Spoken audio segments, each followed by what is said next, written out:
Welcome to today's special segment on the Detroit Report over the presidential election. Last week, we predicted that Obama would take Michigan by about 3 points, which wasn't too far off from our results.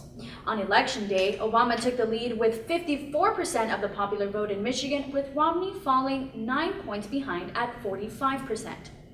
Today, I'm here with Michigan Secretary of State spokesperson Ann McAllister, University of Michigan professor Leslie Fisher, and political analyst Susan Avery to discuss the results of the election on a state and national level. First off, what would you attribute to Obama's success in Michigan? Well, overall, our political analysts were correct in determining that Obama would win the presidential elections. However, what we did do is that we underestimated the support that Obama had from urban minorities. You know, that's a really good point, because just looking at a map of the state's results by county, you would think that Michigan was a majority red state. But the few areas of blue that are present are the densely populated areas like Wayne County, where Detroit lies. It's interesting that you mentioned that, because Obama received a whopping 600,000 votes from Wayne County alone. Susan, do you think demographics played a key role in voter turnouts? Oh, definitely. I think in Michigan as a whole is about 14% African American, and in Wayne County alone, it's about 40% African American. So according to exit polls, 95% of African Americans voted for President Obama, which probably explains why Obama had such great support in this area. How would you explain Romney's moderate defeat in Michigan?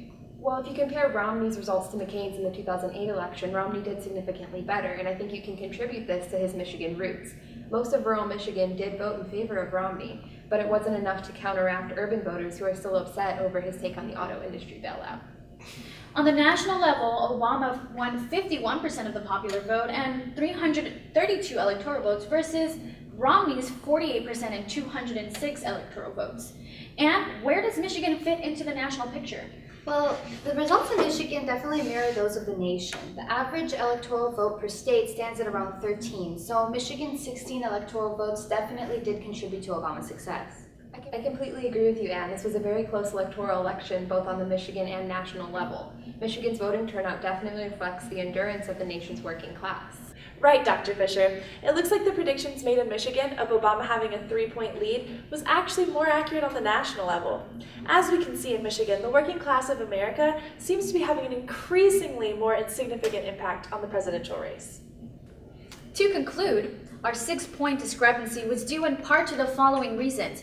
First, underestimating Obama's support.